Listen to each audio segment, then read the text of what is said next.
Hi, I'm Steve Clemens, and I have a question. You know how people always say U.S. politics weren't so toxic in the good old days? Well, really? Or is it all pretty much the same, but our memories are shoddy? Let's get to the bottom line.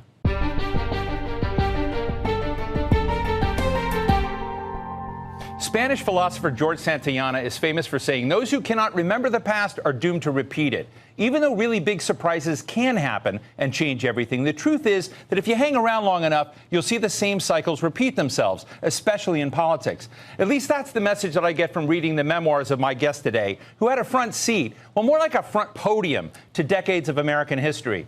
He is Chris Matthews, longtime roving D.C. bureau chief of the San Francisco Examiner, speechwriter for President Jimmy Carter, former host of the TV show Hardball on MSNBC, which was a political institution for more than 20 years. He retired last year and recently published his autobiography, This Country, My Life in Politics and History. Chris Matthews, it's terrific to have you with us today.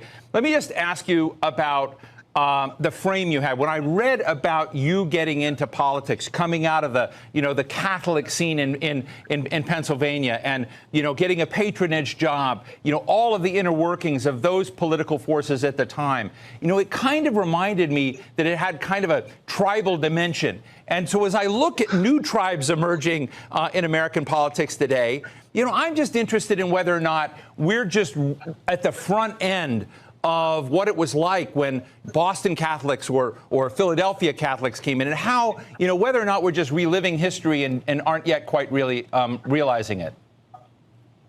Well, I was on Tip O'Neill's last junket, Codell, back in '86. It was all over Latin America. We went everywhere. We went to Buenos Aires. We went to Brasilia. We went to Rio. We went to Venezuela. We went to the Dominican Republic. It was quite a trip. And there were a lot of business meetings and all, but it was fun. And it wasn't until we got to Easter Sunday in the Dominican Republic at Casa de Campo, that golf resort, that I noticed that everybody was at Mass. I mean, the Republicans, the Democrats, Charlie Rangel was there, who's African-American. Everybody was there. And I said, what does this group have in common? And I realized they were all Catholic.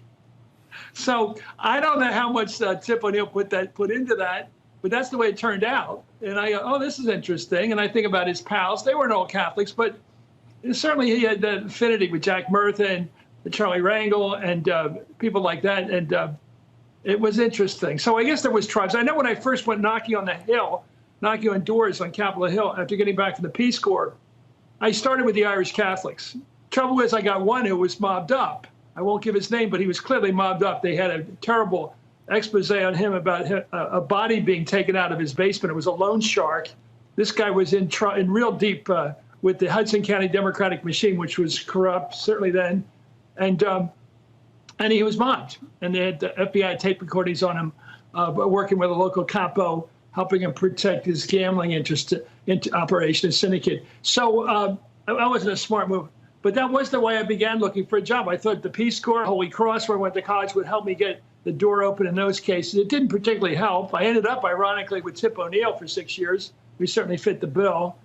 I ended up actually, in that case, working for a very devout Mormon from Utah, Wayne Owens, who was top aide to Frank Moss, the last liberal senator from Utah. But that's how I started off. So, yeah, I guess I had a little bit of that tribalism in me. But it's really, what I really enjoyed about your book and the stories you tell is you tell the great and good. You talk about America at its best. You talk about American patriotism. But you had this frame. I mean, you were a cop. Got a job walking along Pennsylvania Avenue at night, which I found amusing, and we may reflect on that in a minute. But I think there's another side to it, which is, if you look at the other myth of American politics, is that it's a melting pot, that we've got people from all backgrounds and races that can come to. You talk about the magic of America being a place that people can come to and be accepted and be here. I found it very powerful. But at the same time, when you get into this town in Washington, D.C., we've got, right now the Democratic Party divided into different factions. We've got the left, we've got, folks in the center. We've got a Joe Manchin. We have Alexandria Ocasio-Cortez. We have the black and brown communities, as you write in your book, that are finding their places. And I guess what I'm trying to figure out is where it comes out, or whether this kind of, bumper cars of these different groups is really a lot like what you started out in the 70s. and whether they or have we evolved so that we can actually be, Steve, better? That's just a rich question because I remember we used to have these Democratic retreats down at Greenbrier, West Virginia, that wonderful old sort of antebellum resort. And I love the fact that we had sort of amateur entertainment nights. And you'd have the country western guys, the country guys from the South singing along. And you had Dan Glickman, who's Jewish, doing Al Jolson. He was pretty good at Al Jolson. Not great, but pretty good at Al Jolson. You had a gay member who was openly gay there in a sort of his wardrobe selection, I would say, his choices. It was a great mixture of liberals, conservatives, northerners, southerners, all kinds of people. They were all Democrats. They were not all homogeneously politically together, that's for sure. They were Southern Democrats in those days still. So it was a coalition party rather than a party of identity or a party of what's right. Thinking, innovative, and totally open-minded. Tommy Nation Politics. Hey guys, this is Tommy with Tommy Nation Politics. How's everyone doing today? Tommy Nation Politics.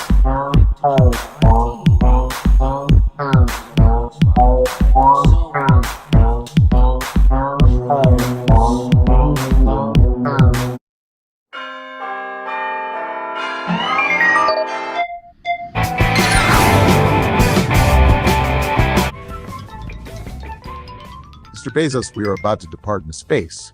Please fasten your seatbelt and put your straight table up and drink the rest of your martini. Martinis might be non-gravitational. Hello, citizens of Earth. You may know me as Jeff Bezos, founder of the best and most important company on the face of your realm, most powerful and technologically advanced company in the world, Amazon.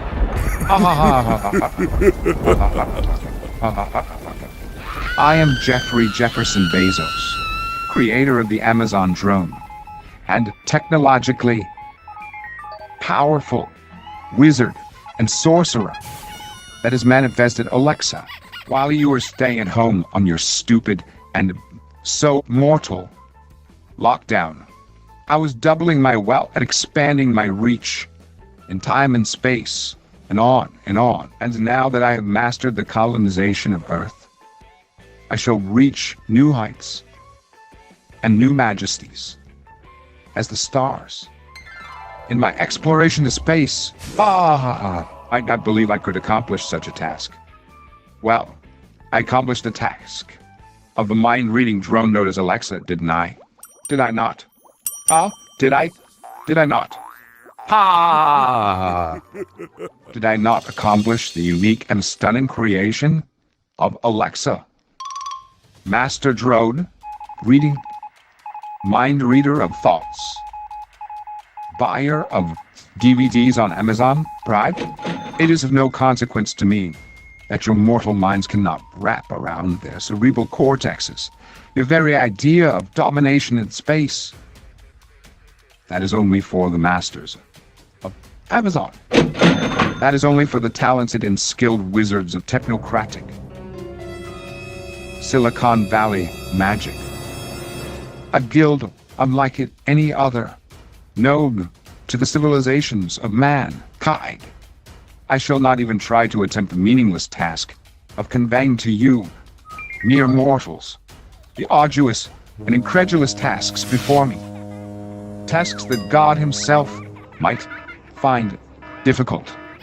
Instead, I will dumb down my incredible and meticulous proposals in magazines and newspapers that I have just now financed due to the doubling of my wealth, like Washington Post and the New York Times, and The Sun. But before I depart on my arduous task into space, I must convey to you mere mortals that you have a task as well, to live up to the leadership principles of Amazon in my absence, and to show pride to capitalist better judgment. Reflect on my better judgment, my smarts, my technological intuition. Not yours. You are dumb idiots. And scum. Palm scum, if you will. the most powerful and technologically advanced company in the world. Amazon. Ha ha ha ha ha ha.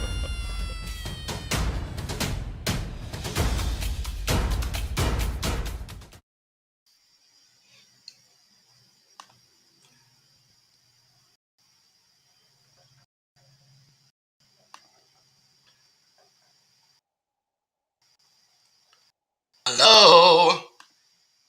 Greetings. There. We come east to infinity and beyond. Correct. Guys, I just want to let y'all know that, let me start from the beginning. This is Tommy from Tommy Nation Politics. How's it going, you guys? Y'all good? It's Tommy Nation Tuesday. We're talking about the midterms, guys. The midterms, okay? With me, I have Beak Blodger. Met him on the stereo app. Beak, let's see if we can get you up here. There he is, I think. There he is. Cool beans. How's it going, man? All right. How are you? I'm pretty good, man. I know that every time I talk to you, we have like very engaging conversations, and you got that level head to where like I feel like even though I'm like railing against the establishment and whatnot, you kind of just like add some common sense into that, and I appreciate that. No problem. If there was ever free healthcare offered, I hope that you would take up anger management patriotically. Oh my I'm God! just kidding. I mean, yes, I would. I would love to. Do you know how much? Do you know how many fucking dates go wrong? Do you know how many fucking relationships go wrong because I just flip out? It's something. Oh well, but be that as it may, guys. There's two parties in this country that no matter what they do, no matter what they say, no matter what they do, to us, they could close our businesses down. They could literally force us to insert things in their government, vaccines. Pfizer, by the way, government contract. Johnson & Johnson is being sued because of opioid abuse. Apparently, they didn't tell people or reveal to doctors how, addicting their fucking drug was. So they're drug dealers. We got drug dealers teaming up with the government to make vaccines. But we should believe in science, right? I don't know. So can you make any sense out of this, Beak? Can you make any sense out of this world where Jeff Bezos, the guy who doubled his wealth during the pandemic, is going to space, and the rest of us have to take this vaccine that's made by the government contracts and sued in the civil court? I just don't want anyone to come to my door with serving papers, and I can get charged for holistic malpractice. That's all I'm concerned with. I don't want to get charged. Did you say ballistic malpractice? No, holistic malpractice. Holistic. What is that? What is holistic malpractice? Holistic. I'm just being silly. Holistic is people who don't go by traditional medicine, like you just holistically, and you believe that you can heal yourself within your own immune system, like you have belief in your own immune system. It's called holistic health, where you don't have to go to the doctor. Some people call them quack doctors or so forth. So I was just being silly, but I hope it doesn't get to the point where they're going to charge you for trying to trust your own immune system. Well, I think on the other side of that, there's a lot of people who are not quacks who believe in, having a nutritious diet, making sure you're not obese, making sure that you exercise daily, make sure that you take vitamins and minerals to supplement your health. And then that should strengthen your immune system too. But our government has not even so much as uttered a word of that. You find that interesting or not? I don't know. Interesting. It's just, I like, how can you trust people who don't want to trust you? Is that like, if I want to trust myself, then isn't that like, I don't know, some type of freedom for me to say, well, it's called self-government. I want to trust in my own immune system. I don't want to put anyone in harm's way. However, if I don't feel that it's a threat to me, and if I'm prepared to die, I mean, I'm sorry for everyone who has, but if I just want to just go outside and breathe naturally, is that a crime? You raised some points. You raised some really good points there. You know how you have to keep going back and talking about how you're sorry about other people when you're talking about your own rights. Do you notice how you have to do that now? Well, they have designed it that way. They have designed it so that you must talk. No, I'm serious. That is literally my argument I'm posing. That's the reason why I started doing the show, because literally when the masks thing started happening, It wasn't because of the mask. It was because literal Karens were asking me out of the blue, without any fucking official government license, to put my mask up. Everybody was a cop. And then Facebook started saying, hey, any extreme activities? Report people, right? They want us reporting each other. They want us to fucking control each other. They want fear. And that's fascist. That's a fascist totalitarian state. That's a dystopian totalitarian state. You've seen shows like that, right? Handmaid's Tale. That's how it all begins. It all begins like this. All of them. So I don't understand why this is happening. If we all know what's going to happen after this, I don't get it. But you don't think so, Beak? You think we're going to be fine? We're just going to stay here? That I can't see. To piggyback off of what you said, like I want to comment off of. Yeah, I get what you're saying. Where it almost feels like they're saying like you have to be compassionate, but there's sympathy and there's a level of empathy. So I mean, when I'm speaking, I do want to, tread softly as far as the people who are actually. It's a mental health thing. So I still have to respect people if they believe it. That is real, then I'm not going to go against your belief. However, I would only just ask that you give me the same respect. That's all. I mean, isn't that what black people and gay people have been asking for the longest time in the first place? But yet, when it all comes down to it, we trade our freedom and liberty for security, the security state. And in this case, it's two parties that are robbing us transparently. Even now, today, I don't know if you looked, Beak, but they're doing a 9/11 style commission on who is insurrected. Like these guys really want to fucking find out that. They've already got them all. They want to find out something else. They're using this as a fucking shield to fool us. It's really not hard to figure out. They do it all the time. They did it with 9/11. They do it all the time. I don't understand why we're so dumb. But yeah, did you see any of that today? It was on the CNN and the MSNBC and the Fox. It was on everywhere because it's supposed to be bipartisan, although it's not. It's literally the Democrats trying to fucking win in the midterms because they suck. They suck ass. They haven't done anything. Not since the American Rescue Plan. So, guys, that's just my advice. That's my opinion. You know why, guys? Because it's midterm mania. That's right. Midterm madness. Midterm elections in the United States are general elections that are held near the midpoint of a president's 4-year term in office. Joe Biden, he just got elected.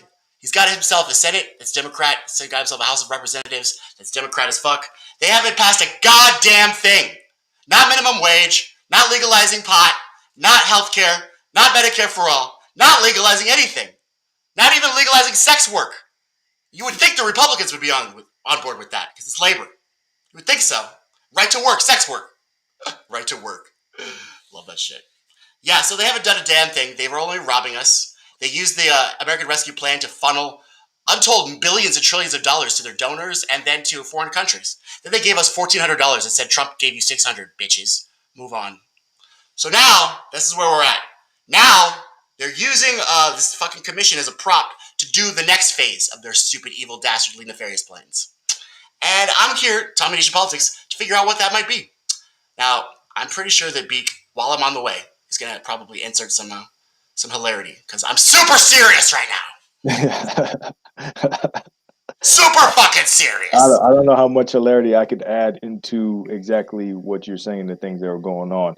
With the commission, what are they trying to do? They're trying to find the suspects? Yes, that's what they think that's what they want everybody to think they're doing. So the FBI, they've got the dogs on the trail. The dogs are on the trail, okay? They've literally fucking arrested 500 people, more than that. So, is there a problem? No, there's not. The FBI does very well on their own. In fact, I'm pretty sure a few of those guys weren't even there. The FBI just picked them up anyway, because that's what the FBI does. Put a black bag over their head and fucking carried them to a site and tortured them for a bit. And then they were like, yes, I was at the insurrection. Just stop torturing me. That's what the FBI does. I'm just saying. It's true. That's what they do. You said was it the 9/11? Or were you talking about it's a 9/11 style commission. So the last time they did a commission like this, they came up with a Patriot Act. So they could drone strike and bomb other countries without Congress's approval. You know, in the Constitution, Congress declares war. Congress does. Now they don't have to anymore because of the Patriot Act. So see, that's why I'm saying that this new commission isn't about the insurrection. It's about them unleashing another terrible, horrible power that they're going to come up with a terrible, horrible power out of the blue that's going to secure us and keep us safe from the insurrectionists. Do you understand what I'm saying? But it's not. Yeah, I get it. What doesn't make any sense is that building is a public building. So like on a normal day, like you can just walk in there. So it just happened to be that on the inaugural day it was closed, and then people just mounted up and they forced their way into it. Right. So I don't know how that's considered. That like I don't know. I really do. It's hard for me. Let me tell you. Because the puppets of the rich were inside there. The puppets of the rich don't like smelling pores. They do not like smelling Axe body spray or Dove soap. They don't like smelling fucking Lubriderm. They don't like smelling Curel. Okay, they don't like it. They smelled the pores coming in. So now we all got to pay. You understand? That's all there is to it. Nancy Pelosi. They took her laptop and her mailbox. You thought someone's got to pay, I guess. She called it assault on democracy. I was assault on Nancy fucking Pelosi. And let me just tell you that. It's not an assault on democracy. These guys are so full of themselves. If they didn't like mark anything on any specific log books, then what really changed within the government besides a breach into a building? Let's just let's just break it down. So they breached the building, and that is the country. Like, yeah, it's not a country. It's a democracy. That's literally democracy. Sorry, democracy. I don't understand the connection. Yeah, I don't understand the connection. Well, I'm glad you don't, because that means you're a normal human being. But the partisans, the partisans do. The partisans do, B. The partisans do. They understand the connection. They understand the connection like fuck. So that's my problem, bro. That's my problem, is that there is no connection. Obviously. But these guys can talk, and 40% of the country literally listens to them, even though they lie all the time. How is this possible? I don't get it. But no laws were changed. Sorry, I didn't mean to cut. I was just saying nothing. No laws were changed. Nothing governmental changed except property, except the building, like architecture. What else besides architecture and maybe some defecation that had to be cleaned up? Other than that, what else was broken? Nancy Pelosi had to get a new mailbox. That's for sure. She had to get a new mailbox. And then AOC, she said she had trauma. She got trauma from it. She got PTSD. That's what she said.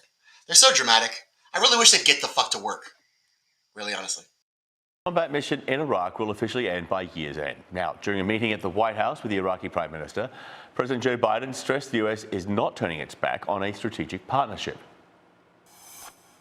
It's just to be available to continue to train, to assist, to help, and to deal with ISIS as it arrives. But we are not going to be, by the end of the year, in a combat mission.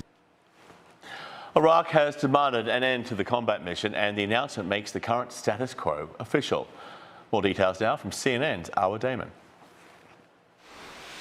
U.S. forces will be remaining in Iraq, perhaps a change in semantics, no longer being called combat troops, but rather as an advise and assist unit. And this is what the Iraqi Prime Minister says his country needs. But it's not just ongoing training of the Iraqi security forces. What is also especially critical to Iraq is America's intelligence sharing and other capabilities. And it would seem that at this stage, nearly a decade later, both the U.S. and Iraq want to avoid what happened towards the end of 2011 under the Obama administration, when what many would say a premature withdrawal of U.S. forces took place, which ended up being one of the many key factors that allowed for the re-emergence of ISI, the Islamic State of Iraq, ISIS's predecessor, which then very quickly grew and morphed into the most formidable terrorist organization that we have seen to date. But this ongoing U.S. troop presence, despite what is being publicly said, is not just about training and assisting Iraqi forces. Is not just about an ongoing battle against ISIS, which does continue to carry out devastating attacks in Iraq, albeit not to the same degree that it used to in the past. This is also about creating a counterbalance to Iran's growing influence, a counterbalance to the strength and power of the Iranian-backed Shia militias that many will argue are even more powerful than the Iraqi security forces themselves. Arwa Damon, CNN, Istanbul. Douglas Ollivant served under both.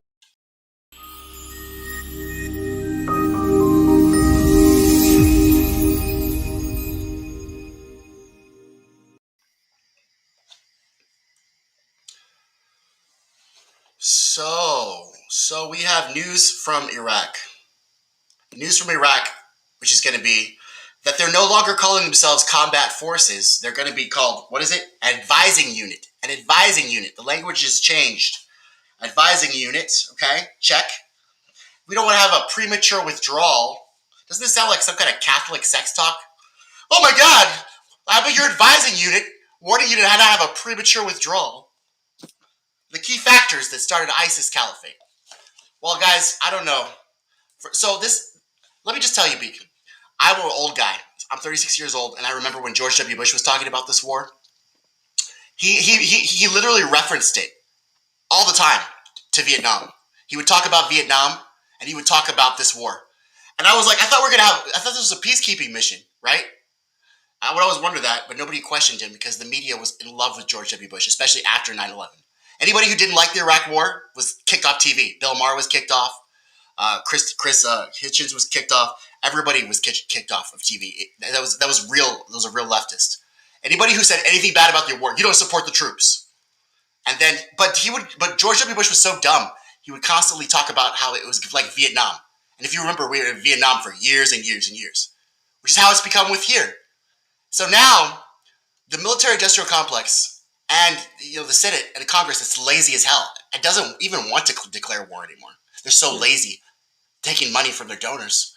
So they really like the fact that the president can drone strike anytime because they don't have to be bothered. Now they can talk about divisive rhetoric like abortions, not fucking have any responsibilities. Okay, so we've installed a puppet leader. His name is Ashraf Ghani. He's the president. He's the president of Afghanistan. Ashraf Ghani. It's the first time they've ever had a president because presidents don't exist down there. We've installed a puppet. He literally is a puppet. He talks like a puppet. He looks at Joe Biden at all times, making sure that everything he says is just right. So at least our puppet has a puppet, so that's nice. But here's my question, Beak. You've been around for this whole war too. What do you think? How do you feel about this? How do you feel about all this? This Afghanistan, Iraq stuff. For the record, ISIS came from Africa, and I believe it was a deity.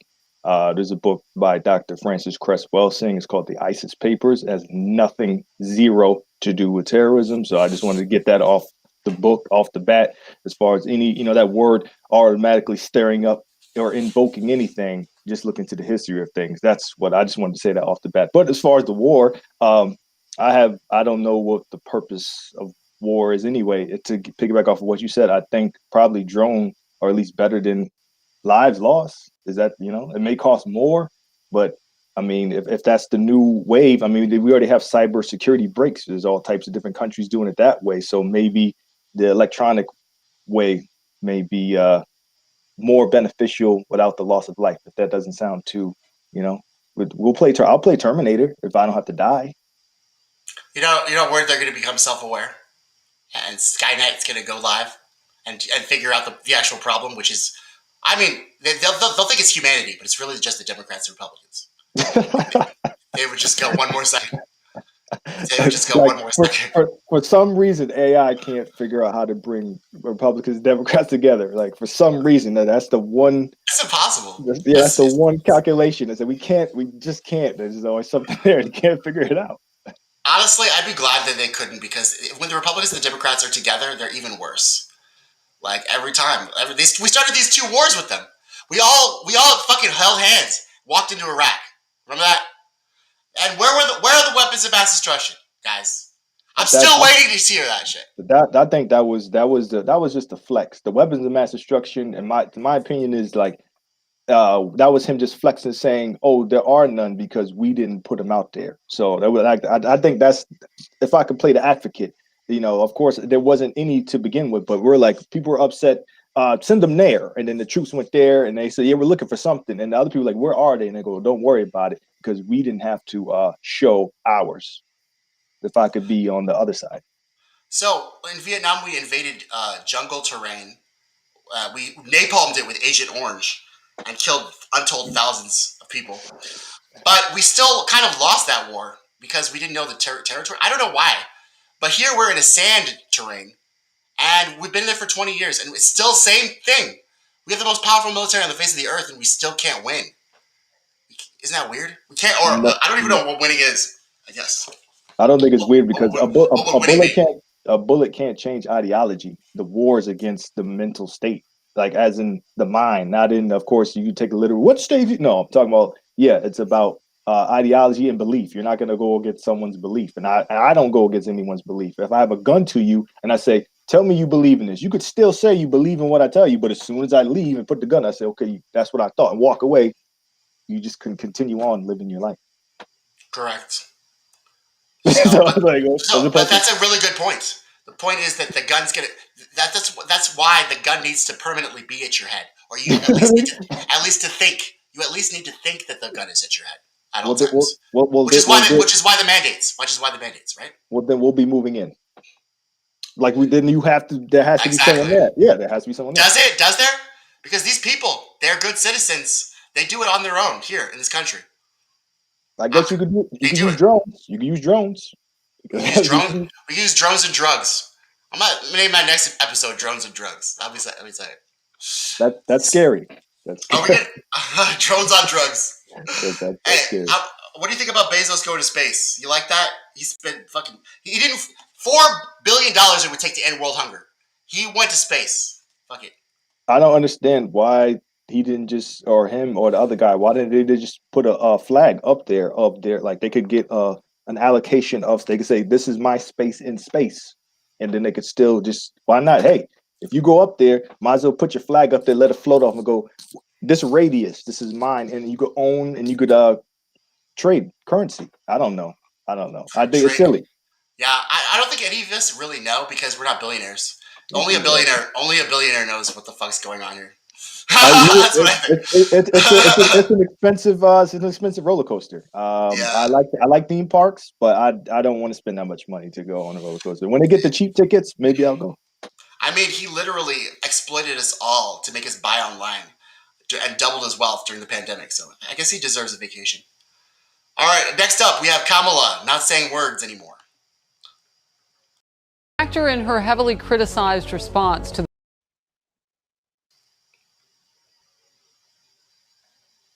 Video broke. I did. Damn it. Yep. Actor in her heavily criticized response to the border crisis and reports of a toxic work environment, it might not be a shocker that her approval rating is underwater in recent surveys. The Real Clear Politics average of polling shows 44% of Americans view Vice President favorably, while her unfavorable rating sits just above 46%.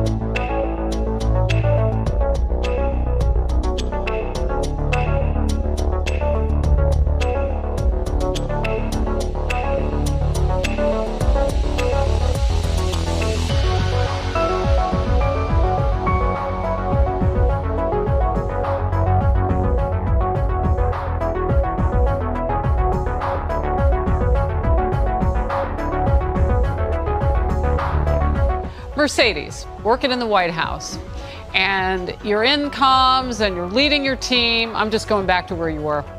And those kinds of numbers come in. What does the day look like at the White House after that? Well, it's always stressful when you start seeing these poll numbers dip. But let's be real. There is the White House comms team, and then there's a vice president's comms team. And while they work closely together, and I will say between President Trump and Vice President Pence, it was actually a pretty harmonious relationship. There are differences because they're obviously trying to push sometimes their own agenda. So when you have staffers within a vice president's office, like we're seeing with Kamala, literally leaking on her, basically saying how dysfunctional the office is, resigning, these are huge problems for the vice president. It becomes a distraction to the president. And so they're really, I think right now what I would think is that the White House comms team has to be very concerned that every time Kamala Harris opens her mouth, she messes up. She obviously failed on the border crisis, didn't handle simple questions on when are you going to the border.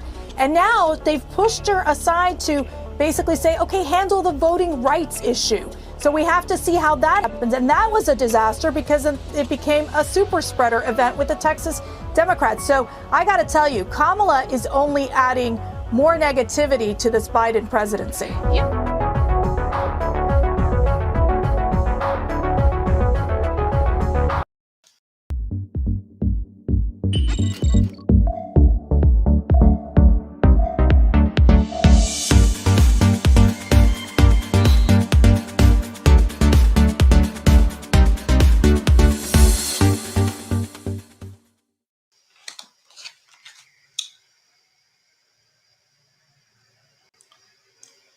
Okay, so looking at the Gallup poll, I have Joe Biden this week sitting. His approval rating is 51% favorable, and so I guess 49% unfavorable. And Kamala Harris in the Rasmussen poll is 46% unfavorable. She's got more unfavorability than Joe Biden. Both of the criticisms are the same. Every time they open their mouths, they fuck up. Isn't that ironic? They're both getting the same criticism from the right and the left, from everybody. It's interesting. But I can understand why Kamala Harris would have such bad favorability. She's not in it for us as a parent, but she's also, her rhetoric is very, it's very negative. Like the Fox News, do not come when she went to Guatemala. Do not come, don't come to our fucking border. After she was talking about the entire time how Trump's a racist. Trump's so racist. She goes to Guatemala. First thing she says is, "Do not come." And then don't forget what she did to Tulsi Gabbard. Fucking smeared her during the she smeared Biden during the fucking primaries. Said Biden was a racist because of busing. Remember that? It was a debate. She's a liar. But what's worse is she's not even good at it. She just resorts to this laugh to fucking like sell it, and her laugh is creepy. It's not a selling point, Kamala.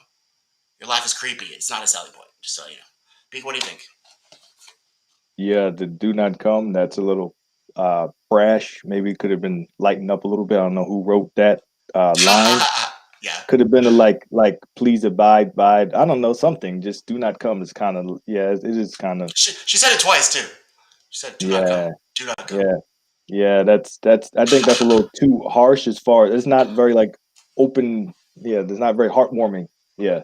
I can't really speak on anything other than that because I don't really follow too much of what they say per se. But all I want to say is whoever's complaining about them had better not have voted for them, because then they would just be complaining about themselves. See, I'm gonna have to push back on that, because I'm just saying that like you're probably right more along the lines, because if you vote for the Democrats and Republicans, you already know what you're getting. You're getting liars, thieves, and murderers. That's what you're getting. If you vote for a Democrat or a Republican, you're getting a liar, a thief, or a murderer. So you should already know that. But I will say this: it used to be that people would actually campaign on things, and then they'd fulfill their campaign promises because they'd have a platform and an agenda. This administration doesn't have one. Their agenda is not be Trump. That is the literal agenda. So legalizing pot, no. A Medicare for all, no. A minimum wage, no. Not being Trump, yes. And that's pretty much what is coming down to. Is that I think, you know how gas is so high now? Yeah, I think people are running out of the whole Trump derangement gas too. I think people are starting to really just honestly calm the fuck down and realize that Trump he might have been an idiot, dumbass motherfucker, but he wasn't as bad as fucking George W. Bush. Okay, let me just tell you guys, Trump was not as bad as George W. Bush. Okay, real talk. So stop crying.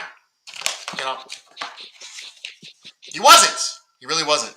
So there's really no quantifiable way you could say he was worse than George W. Bush. There's no way. I'm just saying. All right, this is the last video, guys. We're gonna wrap it up, but gotta get to. Very fun moment during the Bill Burr Monday Morning podcast, which apparently is also released on Thursdays, but no quibbles there in terms of his schedule. I get it as somebody who has to contend a little bit with that. So Bill Burr, let's put this tear sheet up on the screen. Absolutely hilarious. Savages CNN as un-American pieces of fill in the blank who want Trump for ratings. True. And yeah, first of all, fact check, true. I've seen this passed around all over the internet to hilarious response. Let's take a listen to Bill in his own words because it's just too damn good. I got to tell you, my mother-in-law comes over to help watch the kids, and she always puts on CNN. And do you know what those fucking morons are doing? Do you know what those fucking morons are doing? They're fucking talking about Trump. I swear to God, I cannot believe people watch that channel. They're so dumb. It's like, do you think these people give a fuck? They want Darth Vader to come back. They want him to come back because they got nothing to talk about because it's show business, and Joe Biden is a fucking bore. They can't bitch about him because he's wearing a blue tie. So now what do? They're going out there, they're doing what they did the first time to get this guy elected by giving him all this free coverage while they act like they allegedly don't like him. I don't buy it. They're a corporate news channel, and they're fucking treasonous, un-American pieces of shit, just like Fox News, MSNBC, just like all of them. Just like fucking all of them. I was at the gym the other day, right? Fucking Billy Big Boobs, right? I'm on the elliptical. And they had CNN on with the sound down, and I wanted to ask him, can you turn the fucking channel? No, they didn't have the sound down. They made it seem like all of California was on fire, which I know it is, but like there's nothing I can do about it. All right. And then they go, okay, and then now let's talk COVID, and the numbers are up. It's just like, what is their fucking deal on those channels? Don't they have any idea what they're doing to you? Here I am at the fucking gym trying to work off a bunch of goddamn ice cream sundaes, and all I get is fucking fires and pandemic shit. You can't fucking, how about a positive story? I swear to God, if I ran a 24-hour news network, our brand would be, we give you 2 bad, but we still give you 1 good. 2 steps back, but 1 step forward. We'd give you a couple of good stories. You do a story that involves race relations where people are actually getting along. Well, that doesn't get ratings. You have to make them feel like shit. You have to scare the hell out of them. You got to make them feel like they got a virus, their house is going to burn down, and that the Nazis are coming back. To us, those are the tent poles that make for a great.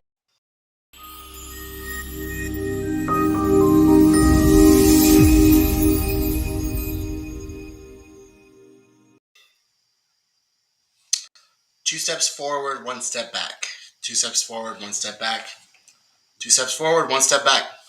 I mean, let's start with you, Beak. What do you? How do you feel about what he was conveying? How can I break the impenetrable everything that he just said? I have nothing. Like, I agree totally with everything he said. It's just a show. Except that when anyone brings up Nazis, I always have to remind them that it's like Vietnam, they lost. Other than that, I have nothing against it. Yeah, I think what I think is that yes, I agree with him completely. But it's that. Let me just comment on that. That is how you keep the gun at their fucking. You're talking about getting a gun to your head. Tell me what you believe. This is how they do it.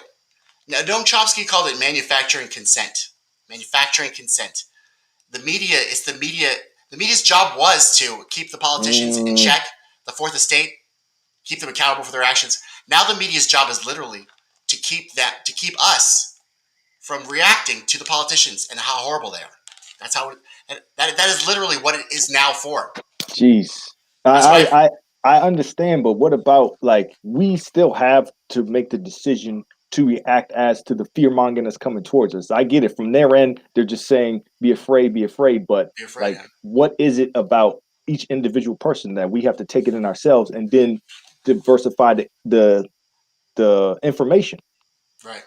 I think that's what separates certain people, as far as, like, you take it as face value. I call it face value media. So if I watch the news, then I already got a shield on. I'm like, yeah, half this. I'm like, yeah, okay, 4,000 people a day. Geez, I don't know, but that's what they say. That's what they say. That's a lot of people. You sound like a free thinker, bro. That's what you sound like. But there's a lot of bandwagon mentality out there, and I guess that's how it works. And I don't really know how they. I was looking at the Rasmussen poll, like, because of the other story. They've never polled me once. I've never been polled. Have you been polled before? Has anybody polled you? Asked you what do you think about a candidate or something? Just called you up on your rotary phone? Yeah. They asked me about gun. They asked me about gun rights. When I worked for a government agency as a contractor IT, and I was walking down the street in Washington D.C. and then cameras and stuff. How do you feel about gun? Blah? I don't even remember what I said. Oh, if that video comes out, trust me, if I ever get famous, they'll pull that crap out and they'll be like, "Look what he said." I don't even remember what I said. I don't know. That Marjorie Taylor Greene just like, oh my God, she lied to the flesh. That bitch is crazy. She'll come after you, bro. I hope you said something that didn't get her. She's crazy. Either her or AOC is gonna get you. They're crazy. As long as they come at me with a clear mindset or prepared to hear clear responses, then that's it. Yeah, they're not. They're not going to be doing that. Just they're the Congress, so they're not going to be doing that. But I will say Bill Burr is right. The media's ratings just declined heavily after Trump was elected or Trump was got out of office. His fat ass was walking up the plane steps. CNN plummeted with ratings. They had to fire their CEO, Jeff Zucker. And I swear to God, Britney Spears, her little conservatorship, single-handedly fucking brought them back to like literally like at least like neutral. I swear to God, Britney Spears single-handedly saved the media after Trump left. So, so treasonous. I think they are treasonous. I mean, I don't say this stuff lightly. People think that I'm just like saying words. Let me tell you guys, I don't know how you swear an oath to defend us against threats from foreign and domestic. You fail on that oath. Then you proceed to rob us and funnel wealth to your fucking campaign donors. What else would you describe that as if not traitorous? So just to let you guys know where I'm coming from. They're doing treason. Just put it that way. I'm not trying to like accuse anyone or giving libel or anything, but their actions as they are being done is treasonous because they're supposed to have oaths and they literally broke them. And you reelected them, guys, most of them, which it depresses me, Beak. During the last election last year, most of the incumbents who should have all been fucking fired have stayed in office from the city hall, city districts, just to mayorships, to governors. The only person who got his ass kicked was President Trump. Why is that? Because the way the system is set up, the spotlight isn't on the lower level, which actually has the pull. The Supreme Court and all of those other people, they have not same authority, but they do have governing authority. So all those people you're talking about on the lower end, the spotlight's not on them. So that's why they could stay longer. And unfortunately, they could do stuff where the light's not always shining. So I think the lesson today is in the midterms, we're going to have ballots. Are you going to vote? Do you vote? I have voted before, but yeah, maybe after speaking to you, yes. I mean, I don't know what I'm going to do because I believe in voting, but they're all corrupt, and I'm not going to be enabling it. I'm not an enabler anymore. I will not be an enabler. Not now. So I don't know what I'm going to do, but all I can say is I'll definitely be voting for the lower, like you said, the lower people, the mayorships and stuff like that. I think it's time we get to shine a light on our local government and our communities. Because we got to really stop this neoliberal shit it seems to be trickling down. Their economics is trickling down. Their fucking fascist activities are trickling down, and so is their fucking bullshit and their darkness. So we need to shine a light on our local leaders. And I think that could be a way to combat. What do you think? That could be a way to combat the national stage's dysfunctionality. It will be a step in the right direction for anger management people. Okay. Well, then sign me up then. Well, guys, this was Beak. Beak, tell them where to find you. I'm at Beak Blotcher. I think I have a YouTube, but I'm actually not sure. I'm on Facebook as well. Just thank you for inviting me to the show. I appreciate it, man. I hope you come back. I hope you're a regular. Guys, he's on Stereo app too. Make sure that you follow him on the Stereo app. And guys, from me to you, be free thinking, innovative, totally open-minded. Tommy Nation Politics. Peace.